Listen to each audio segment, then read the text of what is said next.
तो सरकार किसी की हो फर्क नहीं पड़ता है। हमारे पहले भी राजकुमार जी जब यहाँ से विधायक बन के गए थे उस टाइम पे भी कांग्रेस की सरकार थी, पर राजकुमार जी ने आज तक 70 सालों में जो काम यहाँ कांग्रेस और बीजेपी नहीं करा पाई, उससे भी कई गुना उन्होंने यहाँ काम करवाया है। अगर आंकड़ा निकाले अपन तो उनके जो 70 सालों का काम है और राजकुमार जी के 5 सालों का जो काम है, उनको अपन तुलना करेंगे तो कहीं न कहीं हमारा जो कार्यकाल रहा था राजकुमार जी का, वो उनसे बेहतर रहा है। कुछ लोगों के अंदर उन लोगों ने ऐसी मानसिकता डाली है कि डबल इंजन की सरकार है। डबल इंजन की सरकार से कोई फर्क नहीं पड़ता है। एक विधायक का एक संवैधानिक दायरा होता है और उस दायरे में रह करके कई सारे ऐसे काम है जो अपन कर सकते हैं। ये भी आपने जैसा आपके संबोधन में कहा कि लड़ाई बीजेपी और कांग्रेस में हमारी स्वाभिमान की लड़ाई है। क्या ऐसी ज़रूरत आन पड़ी कि भारत आदिवासी पार्टी का वागड़ जैसे इलाके में, जहां किसी ने सपना नहीं सोचा था कि दिल्ली जयपुर जाना एक बड़ा सपना था, आज उस 84 को लोग दिल्ली मुंबई तमाम जगह जानते हैं, कि ऐसा क्या आन पड़ी कि भारत आदिवासी पार्टी का जन्म होना पड़ा? हमारे जो अधिकार थे उसका इम्प्लीमेंट नहीं हो रहा है। एक तो हमारी जो मांग है उसका इम्प्लीमेंट नहीं हो रहा, और हमारे क्षेत्र में विकास की अब बात करते हैं तो विकास तो बहुत कम हुआ। हमने बीजेपी और कांग्रेस के लोग बरसों से चुनाव लड़ते आ रहे हैं, पर इस क्षेत्र की ओर उन लोगों ने ध्यान नहीं दिया। हमारे जो युवा पढ़ लिख के डिप्लोमा कर चुके हैं उनको रोजगार नहीं मिल रहा है। आरक्षण के साथ हमारा छेड़छाड़ हो रहा है। कई तमाम प्रकार के मुद्दे हैं जिनको लेकर के हम तीसरे फंड के रूप में उभरे हैं। हम कोशिश कर रहे हैं कि हम अधिकतम हमारे जो लोग हैं जनता के बीच में जाए और हर उस घर तक पहुँचे जिस घर तक हम पहुँचे नहीं। पूरी कोशिश चल रही है और हम लगभग चुनाव से पहले क्या मुद्दे, क्या बातों को पहुंचाना चाहते हैं? देखो, हमारा मूल उद्देश्य तो हमें बिल प्रदेश बढ़ाना, और उस बिल प्रदेश में तमाम हमारे जो मुद्दे हैं समाहित हो जाते हैं। हाँ, हम 5वीं अनुसूची 244(13)(3) क की बात कर रहे हैं, जिसको हम अमलीकरण करने के लिए बरसों से प्रयासरत हैं, और साथ ही हम शिक्षा के क्षेत्र में बेहतर काम करना चाह रहे हैं। राजस्थान में इस बार 84 में सियासी घमासान छिड़ा हुआ है, जहां बीजेपी और कांग्रेस के एक पार्टी ने नाक में दम कर रखा है। वो पार्टी है भारत आदिवासी पार्टी, जिसने साल 2023 में विधायक से अपना चुनाव शुरू किया था, और आज उस पार्टी के पास देश में 4 विधायक हैं और खुद के 3 विधायक राजस्थान में और 1 सांसद दिल्ली में है। और उसी पार्टी का एक प्रत्याशी अब संघर्ष में जुड़ा हुआ है, वो है अनिल कटारा, जहां 84 में इस बार 7 विधानसभा सीटों को लेकर उपचुनाव है। अनिल कटारा जी हमारे साथ हैं, उनसे बातचीत करने की कोशिश करेंगे। अनिल भाई, पहले तो कैसे हो? बढ़िया है। ये चुनावी दौर चल रहा है। हम कोशिश कर रहे हैं कि हम अधिकतम हमारे जो लोग हैं जनता के बीच में जाए और हर उस घर तक पहुँचे जिस घर तक हम पहुँचे नहीं। पूरी कोशिश चल रही है और हम लगभग चुनाव से पहले हम पहुँच जाएंगे हर घर तक, और अपने जो मुद्दे हैं, अपनी जो बातें हैं लोगों तक पहुँचाएंगे। क्या मुद्दे, क्या बातों को पहुंचाना चाहते हैं? देखो, हमारा मूल उद्देश्य तो हमें बिल प्रदेश बढ़ाना, और उस बिल प्रदेश में तमाम हमारे जो मुद्दे हैं समाहित हो जाते हैं। हाँ, हम 5वीं अनुसूची 244(13)(3) क की बात कर रहे हैं, जिसको हम अमलीकरण करने के लिए बरसों से प्रयासरत है, और साथ ही हम शिक्षा के क्षेत्र में बेहतर काम करना चाह रहे हैं।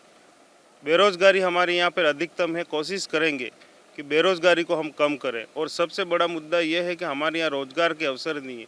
हमारे लोग अधिकतम गुजरात जा रहे हैं, वहाँ जाके पलायन कर रहे हैं, और हम कोशिश करेंगे कि वो रोजगार के अवसर यहाँ पर उपलब्ध करवाए, ताकि हमारा जो पलायन है गुजरात जा रहे लोग उनको कम किया जाए।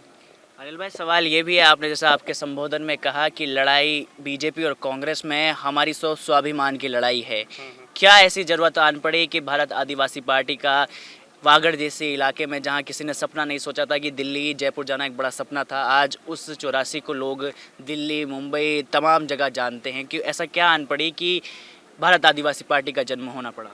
हमारे जो अधिकार थे उसका इम्प्लीमेंट नहीं हो रहा है। एक तो हमारी जो मांग है उसका इम्प्लीमेंट नहीं हो रहा, और हमारे क्षेत्र में विकास की अब बात करते हैं तो विकास तो बहुत कम हुआ। हमने बीजेपी और कांग्रेस के लोग बरसों से चुनाव लड़ते आ रहे हैं, पर इस क्षेत्र की ओर उन लोगों ने ध्यान नहीं दिया। हमारे जो युवा पढ़ लिख के डिप्लोमा कर चुके हैं उनको रोजगार नहीं मिल रहा है। आरक्षण के साथ हमारा छेड़छाड़ हो रहा है। कई तमाम प्रकार के मुद्दे हैं जिनको लेकर के हम तीसरे फंड के रूप में उभरे हैं, और हमारे जो यहाँ स्थानीय जितने भी मुद्दे, उन मुद्दों को लेकर के हम लड़ रहे हैं। अनिल भाई, हमने लोगों से आज बातचीत करी, लोगों ने अपना फीडबैक रखा। बात ये भी निकल कर आई है कि कांग्रेस की यहाँ लड़ाई नहीं है, लड़ाई बीजेपी और बीजेपी के बीच में है। लेकिन एक और बात समझ में ये आई कि जो बीजेपी को सपोर्ट लोग इसलिए कर रहे हैं यहाँ पर कि केंद्र में सरकार है, राज्य में सरकार है, ऐसे में आप लोगों की जो लड़ाई है वो कहीं ना कहीं छुटती हुई नज़र आ रही है। नहीं नहीं, ऐसा कुछ नहीं है। हाँ। कुछ लोगों के अंदर उन लोगों ने ऐसी मानसिकता डाली है हाँ। कि डबल इंजन की सरकार है। हाँ। डबल इंजन की सरकार से कोई फर्क नहीं पड़ता है। एक विधायक का एक संवैधानिक दायरा होता है और उस दायरे में रह करके कई सारे ऐसे काम है जो अपन कर सकते हैं। तो सरकार किसी की हो, फर्क नहीं पड़ता है। हमारे पहले भी राजकुमार जी जब यहाँ से विधायक बन के गए थे उस टाइम पे भी कांग्रेस की सरकार थी, पर राजकुमार जी ने आज तक 70 सालों में जो काम यहाँ कांग्रेस और बीजेपी नहीं करा पाई, उससे भी कई गुना उन्होंने यहाँ काम करवाया है। अगर आंकड़ा निकाले तो उनके जो 70 सालों का काम है और राजकुमार जी के 5 सालों का जो काम है, उनको अपन तुलना करेंगे तो कहीं न कहीं हमारा जो कार्यकाल रहा था राजकुमार जी का, वो उनसे बेहतर रहा है। राजकुमार राउत वो चेहरा है राजस्थान में जिसने एक इस इलाके को पूरी एक अलग पहचान दी है। कहा यह जाता है कि जो लोग दिल्ली से, जयपुर से जो इस इलाके में आते थे तो ये कहा जाता था कि या तो आदिवासी रात को 8 बजे निकलते हैं तो यहाँ लूटपाट होती है। उसको लेकर शक्ल बदली या नहीं बदली, वो बताएं। देखो, ये जो बात जिसने भी बताई है, एक तो उसके मानसिकता का इलाज करना पड़ेगा। हो सकता है वो दिमागी तौर पे अपंग हो जो ऐसी बातें फैला रहा हो। दूसरी बात कि हमारे यहाँ के लोग जिस प्रकार की बातें भ्रम जो बाहर के इलाके में फैला रखा है कि यहाँ का आदिवासी मतलब रात को 8 बजे कोई गुजर नहीं सकता है, जैसे कि आपने बताया, ऐसा नहीं था। हमारे यहाँ का आदिवासी बहुत बोला है। उस बोलेपन का कांग्रेस और बीजेपी ने बरसों से उपयोग किया है। हमने समाज में जाकर के जन जागरण फैलाया और आज हमारा युवा जब सवाल और जवाब करने लग गया तो इन लोगों को बेतुकी बातें याद आ रही है। अनिल भाई, विधायक बनते हैं, विधानसभा तक की सीढ़ी चढ़ते हैं, क्या इस जनता को दोगे आप?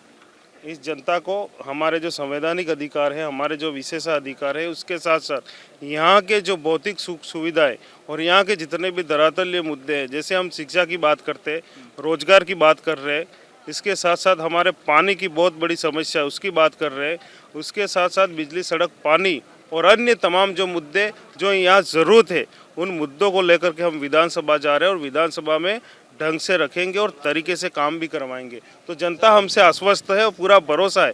हमने ज़मीनी स्तर पर यहाँ पर काम किया है और जनता को पूरा भरोसा कि हम उन मुद्दों पर कहीं न कहीं सफल होंगे। 2 आखिरी सवाल है मेरे। ये जो हमने भीड़ देखी, हमने बीजेपी कांग्रेस की सभा देखी है, वहाँ बड़े बड़े टेंट लगते हैं, बड़े बड़े लोग, स्टार प्रचारक आते हैं, लेकिन हमने इन लोगों की शक्लों में एक बड़ी आस देखी है आप लोगों से। तो ऐसे में ये भीड़ और भी बड़ी होगी, नहीं होगी, क्योंकि बड़ा जनादेश आपके साथ लग चुका है। देखो, भीड़ तो दिनों दिन अधिकतम हो रही है। हाँ। और ये जो जाजम है, ये बच्चे जो नाश्ता कर रहे हैं, ये पैसा वो आम जनता का, उनका पैसा है। वो पैसा इकट्ठा करके कहीं न कहीं थोड़ा बहुत चंदा दे करके मुझे दे रहे मेरे चुनावी खर्चे के लिए। और आपने चुनावी जो मेरा देखा होगा डाटा, उसमें सबसे कम पैसा मेरा है। तो जनता समझ चुकी है, कांग्रेस बीजेपी ने बरसों से उनको धोखे में रखा है। अब जनता जागरूक हो गई है। अनिल भाई, मेरी आपसे रिक्वेस्ट है, 13 तारीख को मतदान होना है, एक बार आप अपील कर दीजिए ताकि आपके लोगों तक बड़ा संदेश पहुंच जाए। मैं 84 की जनता को कहना चाहूँगा कि आपने मुझे जो जिम्मेदारी दी है, उस जिम्मेदारी पे आप सबके साथ सहयोग से मैं खरा उतरूँगा। और आने वाले 13 तारीख को अपना चुनाव है। 3 नंबर पे अपना निशान है हॉकी की स्टिक और बॉल, हमारी देसी भाषा में कहते हैं गेडियो ने डोट, उस पर अपन को मतदान करना है और भारी मात्रा में मतदान करा करके अपनी जो आवाज़ है यहाँ की, उस आवाज़ को आप सबके साथ सहयोग से आप विधानसभा भेजने वाले हो तो अधिकतम आपको मतदान करना। और कहीं पर भी बाहर हो हमारे क्षेत्र के भाई, वो भी 13 तारीख को यहाँ पहुँचे और इस मतदान लोकतंत्र का जो त्यौहार 13 तारीख को आ रहा है, उस त्यौहार में आप हिस्सेदारी करके विधानसभा मुझे भेजने का काम करें। तो ये थे 84 से उस पार्टी के उम्मीदवार जो अपनी लड़ाई को लेकर अब राजधानी जयपुर की लड़ाई लड़ रहे हैं। कैमरा पर्सन योगेंद्र सिंह के साथ राहुल जांगीर, 84।